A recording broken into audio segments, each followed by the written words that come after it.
menabung pada hari ini. Sebelumnya teman-teman sudah tahu belum apa itu konseling kelompok? Baiklah, jika teman-teman sudah tahu, maka akan saya jelaskan sedikit. Konseling kelompok adalah salah satu bentuk layanan konseling yang dilakukan dalam kelompok kecil yang biasanya terdiri dari 4 sampai dengan 10 orang.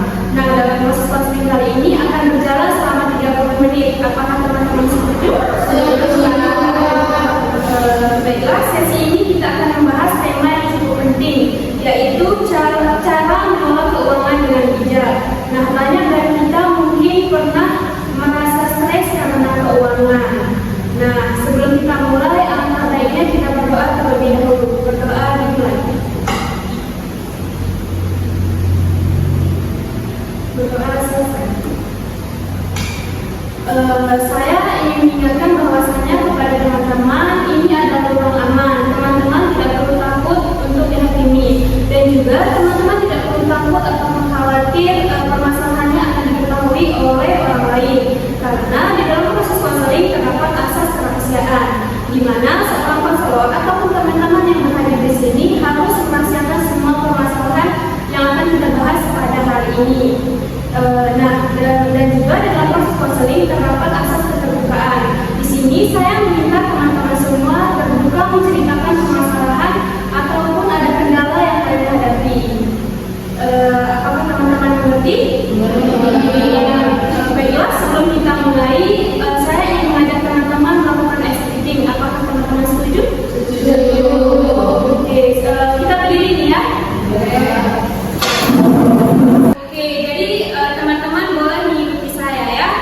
Jadi kayak gini, buka tutup, bertepuk tangan, buka tutup, tepuk tangan lagi, digulung-gulung, sambil tersenyum-senyum, digulung-gulung, sambil tertawa.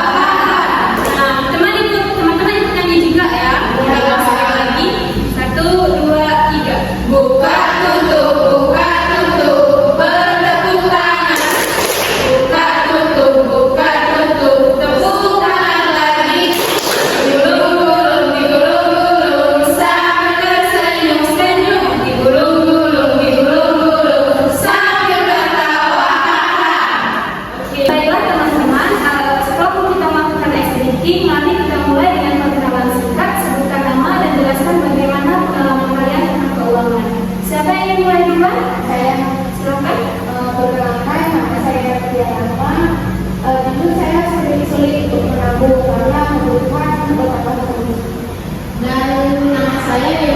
Masalah keuangan saya lebih bukan, ada beberapa cicilan yang harus saya lunasi dan itu sering membuat saya tertekan.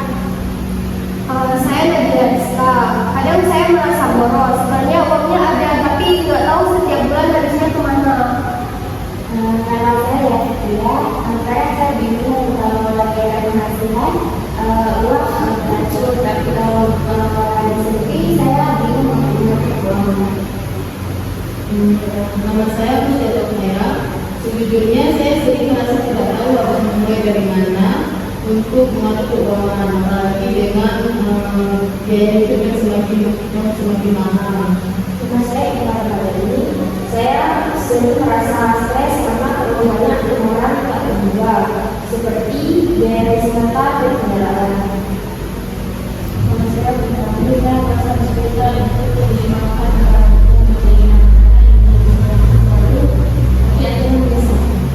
Oke, baiklah. Terima kasih teman-teman sudah berbagi. Dari cerita kalian tadi terlihat bahwasanya keuangan bisa menjadi sumber kecemasan, baik karena penghasilan, beberapa tunggal, atau bahkan kesulitan menabung. Nah, sekarang ini saya ingin tahu apakah di antara kalian sudah ada yang menerapkan strategi tertentu untuk mengatasi keuangan kalian? Saya sudah membuat daftar bulanan, itu sangat membantu bagi saya. Kalau saya sudah berusaha mencatat setiap pengeluaran, tapi kadang saya lupa dan akhirnya saya tidak konsisten. Saya mencoba menabung di awal bulan, tapi kalau ada kebutuhan mendadak, kadang uang itu kepakai juga. Saya sudah mencoba menyisihkan uang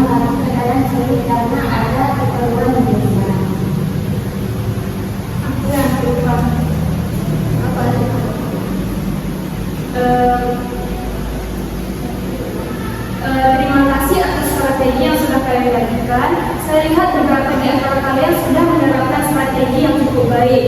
Nah, di sini apakah ada di antara kalian ada yang merasa strategi tersebut susah atau sulit dilakukan?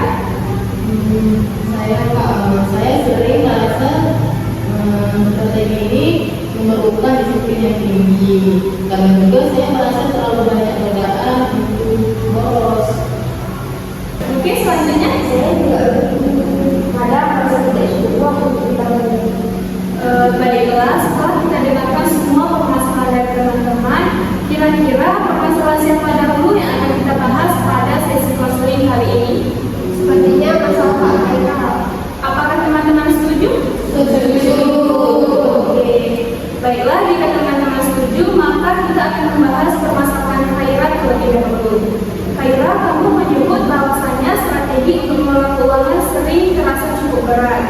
Nah, terkadang ada godaan yang untuk boros. Bisa kamu ceritakan lebih spesifik godaan seperti apa yang biasanya Haira lakukan? Biasanya godaannya itu lebih ke belanja impulsif seperti diskon atau promo online. Kadang juga saya merasa perlu membeli sesuatu, tapi setelahnya malah menyesal karena seperti membuang-buang uang. Terima kasih sudah berbagi Haira. Perasaan seperti itu cukup umum terjadi, terutama jika ada promosi yang menggoda. Mungkin dari teman-teman ada yang menanggapi permasalahan Haira? Saya Kak, apa yang membuat Haira sampai seperti itu? Dan juga Haira penting untuk mengenali penyebab dan pola dari belanja impulsif. Iya, seringkali terjadi saat saya sedang bosan atau merasa stres. Rasanya seperti ada kepuasan tersendiri di saat membeli sesuatu. Itu masuk akal. Banyak orang mengalami hal yang sama. Belanja menjadi cara untuk mengatasi emosi. Namun solusi ini sifatnya hanya sementara dan biasa mempengaruhi keuangan kita dalam jangka panjang. Salah satu cara mengatasinya adalah dengan cara mengganti kebiasaan tersebut dengan aktivitas lain yang menyenangkan tapi tidak melibatkan uang seperti membaca, olahraga, atau dengan kegiatan yang kreatif gitu. Jadi saya bisa mencobanya, apalagi saya suka membaca tapi susah untuk menahan diri agar tidak berbelanja. Bagus sekali kalau Haira sudah mengetahui apa yang Haira sukai, contohnya seperti membaca, agar lebih mudah mengendalikan keinginan belanja. Ya, kamu juga bisa mencoba beberapa tips seperti dan kemudian akan membuat daftar prioritas untuk lebih hemat. Saya rasa waktu muda kuliah bisa dicoba ya. Kalau dipikir-pikir banyak barang yang saya beli tapi tidak benar-benar saya butuhkan. Bagus Haira, itu adalah langkah awal yang sangat baik. Menunda pembelian bisa membantu Haira membedakan mana kebutuhan dan mana keinginan. Saya juga menyarankan untuk mencatat barang apa saja yang akhirnya tidak jadi kami beli. Itu bisa menjadi motivasi tambahan untuk bijak ke depannya. Nah, juga penting Haira ingat bahwasanya perubahan itu membutuhkan waktu. Jangan terlalu keras pada dirimu sendiri jika sesekali masih tergoda. Nah, yang penting adalah kamu harus mencoba dan konsisten. Apakah ada hal yang ingin kamu ceritakan, Haira? Terima kasih Kak dan teman-teman atas tipsnya. Mulai sekarang saya akan coba untuk menerapkannya. Saya senang mendengar Haira. Semoga langkah-langkah ini bisa membawa perubahan positif ke depannya. Saya harap sesi ini memberikan kalian wawasan baru. Jangan lupa mengelola keuangan adalah proses yang membutuhkan waktu. Mulailah dari hal yang kecil dan konsisten. Sebelum kita akhiri, ada yang ingin berbagi atau ada yang ingin bertanya? Baiklah teman-teman, jika sudah tidak ada yang ingin bertanya, saya ingin memastikan bahwasannya pada akhir sesi konseling nanti saya akan membagikan instrumen konseling, yaitu berupa evaluasi konseling agar konseling kita ini dapat berjalan lebih baik lagi ke depannya. Oke teman-teman?